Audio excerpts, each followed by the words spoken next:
Welcome back to the archive, Betty. How are you today? It's a wonderful day. Happy spring, everybody. Finally, spring is here. And of course, now we have the cooler weather, but it'll get warm before you know it. I really mean it. And we're going to have a good summer. Awesome. Yay, Yay, a good summer. Something everybody looks forward to. for sure. Um, Especially on the seacoast, right? yeah, Business and everything, and happiness and joy and joy beach and love, days. peace, love, and happiness. Yeah, exactly. Um, so it's been a little bit since we last interviewed, but you were telling me not too long ago you had this store called the Witch's Brew that ended up going on the no-fly list at one point for government personnel. Well, what happened was really, I met this wonderful woman, Lori Runyons, who's now is deceased, God bless her, but she became my partner in business, and we opened up a store called the Witch's Brew. We figured all the stores in Salem, Massachusetts, well, why not have one right here in Portsmouth, New Hampshire? So we opened our doors in 1985. It was on Daniel Street. We were above a paint store on Daniel Street down by the post office in Portsmouth. And then we graduated. We said we want something obviously a little bit more people could see where we are and everything else. And then we ended up at 123 Market Street Extension and right next to a place called Eye Contact. And then we ended up finally at 208 Market Street Extension next to 210 Haircutter. And we had a fantastic store: books, crystals, incense, magical books, astrology books, spiritual books, everything you could think of. And Geraldo Rivera was doing these little segments on witchcraft in New England and so forth. And he was saying how bad it was and everything else, but we weren't bad witches. In fact, we had a very sweet logo with two pretty witches stirring a cauldron and adding different things to it. So the idea was, like, they were adding herbs to it and everything else in the cauldron. The idea was to come in and to seek knowledge so that you know what's going on, and this magical brew, the witch's brew, you know. So anyway, everybody loved it. You could come in and get stones and crystals. And at that time, back in the day, the mustard seed wasn't into, what we were doing.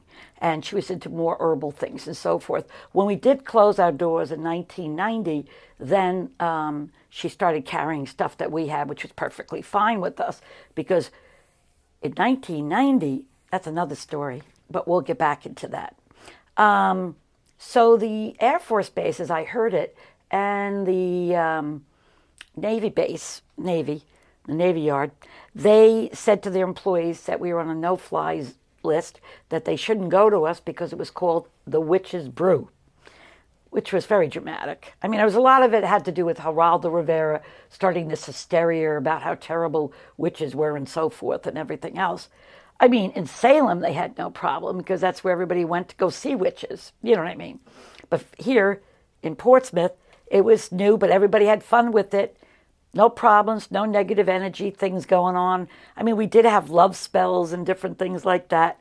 But love spells only work if there's really love. So it just enhances the situation. But nothing bad. No, like, get him down. Let's do a special thing that'll mess up with his head. And no, we didn't do that type of stuff.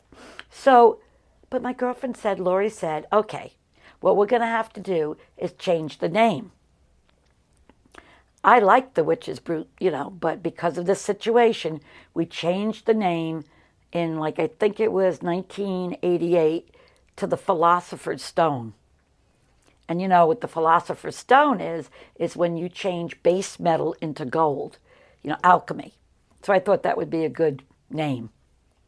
And then everything was cool. In fact, we even had a store in Algonquin, Maine for one summer. It was good. Everybody loved it. And but then in 1990, the Air Force Base basically closed. And so many, I mean, you can't even imagine how many people left the area. We're talking I don't know, what do you think? 40 to 50,000 people left because the Air Force Base closed and everything. I'll never forget that year, 1990, the winter before Christmas. It was so cold. Nobody wanted to even walk outside and go to the stores in Portsmouth. They'd rather go to the malls. Of course, it's the opposite now. But so, and it just was not good. So we decided that's it, or I decided that's it. I can't do this anymore. I just want to do my readings, and that's it. So I've been in Portsmouth since 1985. Next year's the big 40th year. When there was the no-fly list on the government, were people still coming to your store? Oh, yes. They said they didn't care what they said, that I was a good person, I was helping them in their lives, and they needed to do it. Oh, that's wonderful. I don't think anybody ratted anybody out, so, and said, I saw them going to Betty Lipton's. No, or the witch's brew, type of thing. I mean, it was very sweet, very simple, not a big deal,